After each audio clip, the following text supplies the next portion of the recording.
terceiro aspecto que aquela igreja perseverava era no partir do pão.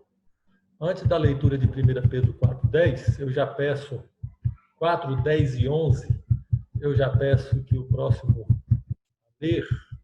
leia 1 Coríntios 14, 26. Quer dizer, deixe preparado aí 1 Coríntios 14, 26. Então vamos agora, aqueles irmãos perseveravam no partir do pão. 1 Pedro 4:10, por favor. Servindo uns aos outros conforme o dom que cada um recebeu, como bons despenseiros da multiforme graça de Deus. Se alguém fala, fale como entregando oráculos de Deus. Se alguém ministra, ministre segundo a força que Deus concede, para que em tudo Deus seja glorificado por meio de Jesus Cristo, a quem pertencem a glória e o domínio para todo sempre. Amém. Ô Alexandre, lê só a primeira frase do versículo 10, por favor, porque quando você começou, comeu a palavra. Por favor, só a primeira frase. Servindo uns aos outros, conforme o dom que cada um recebeu. Pronto, obrigado. Esse texto está aí falando para a gente ser bom despenseiro, aquele que administra a despensa e distribui a comida para as pessoas da casa. E a gente vai servir com os dons que a gente tem. Quando fala lá em Atos, eles partiam o pão, é interessante que não falam que eles comiam o pão, mas fala que eles partiam o pão. Esse serviço que Pedro fala no capítulo 4 tem a ver com esse partir o pão. Não somente especificamente a ceia, mas a gente pode ampliar isso para esse princípio. Não é só comer o pão, é partir, é repartir o que eu tenho com as pessoas. Chegaram às nossas mãos, Deus enviou coisas naturais, coisas espirituais, tudo isso é dom de Deus, é presente. E tudo que a gente recebeu, nossos bens, muitos ou poucos, a nossa formação profissional, a nossa formação intelectual, também os dons espirituais não foram dados para ficar como uma represa, como estancados em nós, mas para, através de nós, abençoar aos outros. Não é? Tudo que a gente tem é para ser usado na vida de outras pessoas. Tudo, qualquer habilidade, uma habilidade profissional, habilidade de alguém que cuida da casa, da dona de casa, uma habilidade de um professor, qualquer habilidade é para os outros, não é para a gente, não é só para ganhar o dinheiro, é para a gente, não é só para manter a nossa casa, é para os outros, é para servir os outros. E Jamei comenta assim, por exemplo, você vai comprar um carro, compre um maior para transportar as pessoas que você irá evangelizar. Vai construir uma casa? Construa uma sala maior para receber a igreja e com quarto extra para hospedar as pessoas.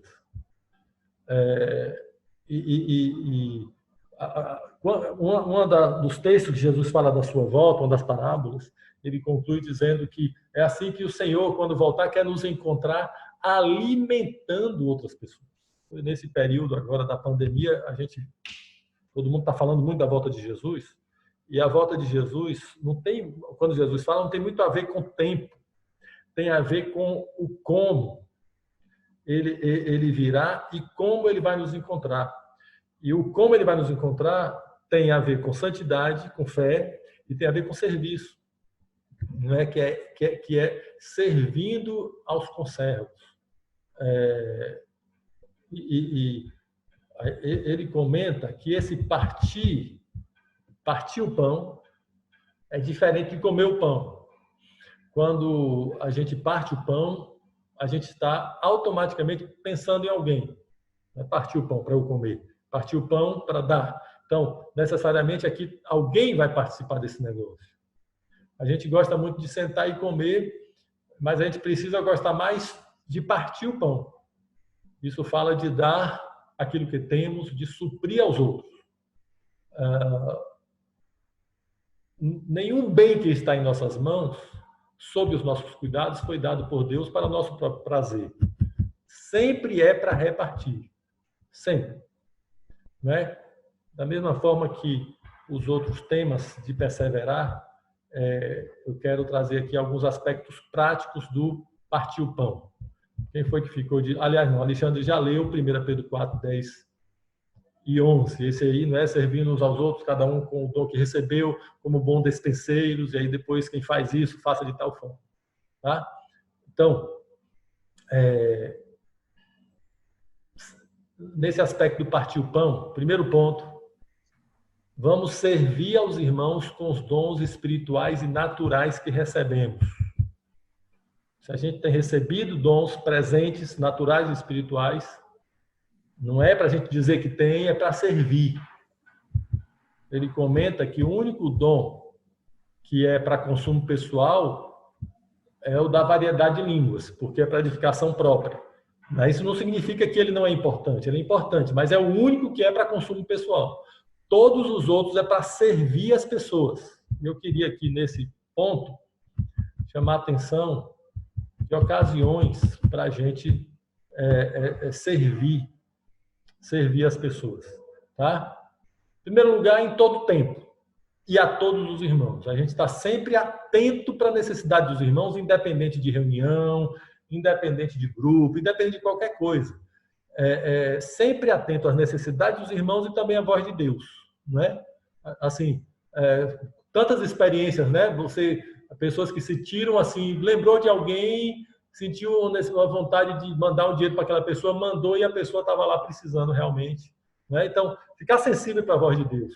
Mas não somente para a voz de Deus, mas ficar sensível para as necessidades das pessoas, para ir lá e servir as pessoas. Seja repartindo coisas, seja servindo com a própria vida, com o seu trabalho, ou com sua companhia, de tantas formas. Né? Segunda maneira de servir com os dons, de acordo aí com 1 Pedro, é a gente ficar ligado nas reuniões da igreja, seja nos grupos nas casas, seja nas reuniões maiores, para a gente não chegar só para assistir. Isso aqui é uma luta. A maioria das pessoas é uma pena, elas chegam num grupo pequeno ou na reunião grande, ela chega para fazer o que os outros ali estão mandando fazer. Vamos ver, cada um individualmente, vá para uma reunião e diz: Senhor, eu quero te servir aqui, eu quero abençoar alguém com a oração, com a palavra, eu quero servir com um cântico. Mas, assim, de maneira que em cada encontro nosso não seja aquela mesma coisa. Tem alguns ali que cantam as músicas, tem algum ali que prega, e a gente já sabe o que vai acontecer. Né? É claro que isso vai ser muito resultado da vida de Deus em cada um também. Cada um vai dar se tem vida com Deus. Mas também é resultado da gente compreender que as nossas reuniões são espaço para a gente abençoar pessoas. Tá? E por último, eu tinha pedido, não foi para ler 1 Coríntios 14, 26? Tinha pedido?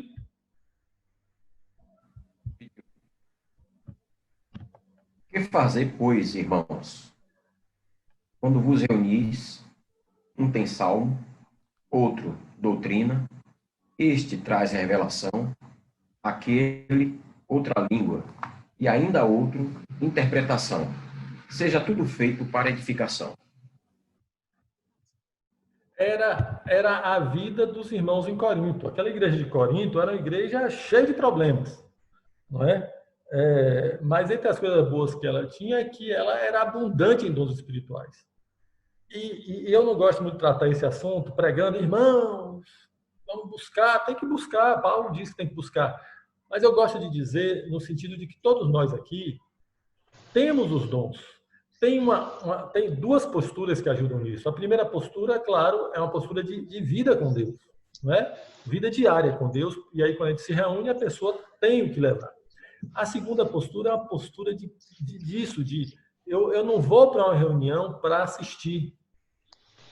Não é necessariamente todo mundo vai para pregar, não. O pregador vai ter 1 ou 2 no máximo. Mas cada vez que a gente se reúne, cada um com aquele desejo de, pelo menos, orar por uma pessoa, né? E a partir da oração virão os dons. Vamos ficar sempre atento para isso, tá? E nesse ponto, por último, o que é que eu estou falando aqui? Eu estou falando sobre servir com os dons, e aí eu estou dizendo servir o tempo todo, servir nas reuniões, edificar os irmãos. E aí eu falo a terceira coisa, servir no discipulado. Todos nós fomos chamados para fazer discípulos, tá? E eu vou terminar agora a minha fala aqui. Eu vou parar na metade aqui desse ponto sobre partir o pão, e aí até mesmo o restante do vídeo eu faço, depois eu boto lá, vocês por favor assistam.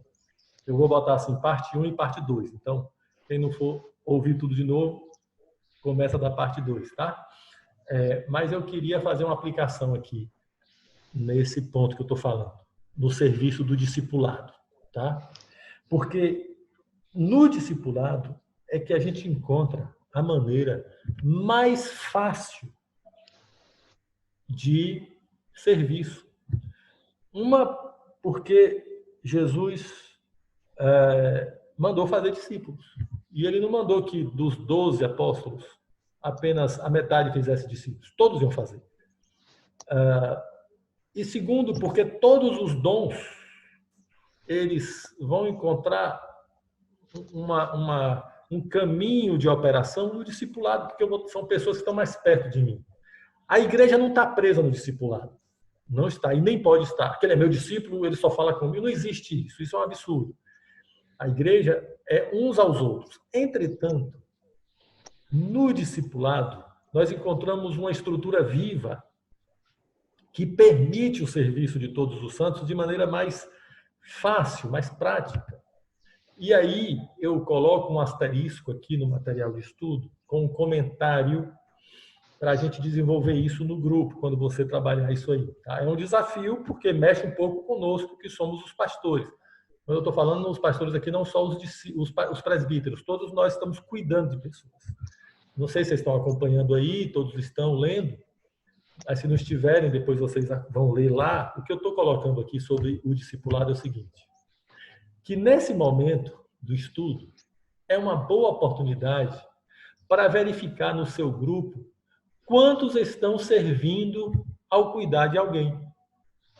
Infelizmente, nós sabemos que em todos os grupos tem aqueles irmãos que estão lá 1 ano, 2 anos, 3 anos, 5 anos, 6 anos, ou dando problema, ou sem dar problema, mas ele não cuida de ninguém.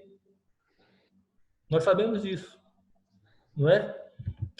Ele vai para as reuniões, tem aquele que não vai muito, né? Mas tem aquele até mais presente, mas ele não reparte a vida dele de maneira frequente no discipulado com ninguém, ele não serve a ninguém objetivamente. É uma boa oportunidade para você fazer uma avaliação no seu grupo. Por exemplo, todos estão discipulando, e quem não está discipulando, ele apresenta que razão para não estar fazendo isso? Eu estou falando aqui para um grupo de discipuladores. Todo mundo está trabalhando. Mas sabe que tem irmãos na igreja que não cuidam de ninguém. Ele precisa dizer porque não cuida. Ele precisa dizer, eu quero desobedecer a Jesus. Se Jesus mandou fazer discípulo, eu não quero fazer discípulo. Quando eu for entrar lá no céu, eu digo para ele que eu não fiz, Senhor, porque eu não quis. Aí eu não sei como é que Jesus vai tratar ele na entrada do céu, mas ele precisa dizer. Por que é que a pessoa não discipula? Por que é que a pessoa não cuida de ninguém? E gente para cuidar sempre tem. Vocês hão de concordar comigo porque vocês estão cuidando de gente no grupo, né? E é muita gente. Então, veja só.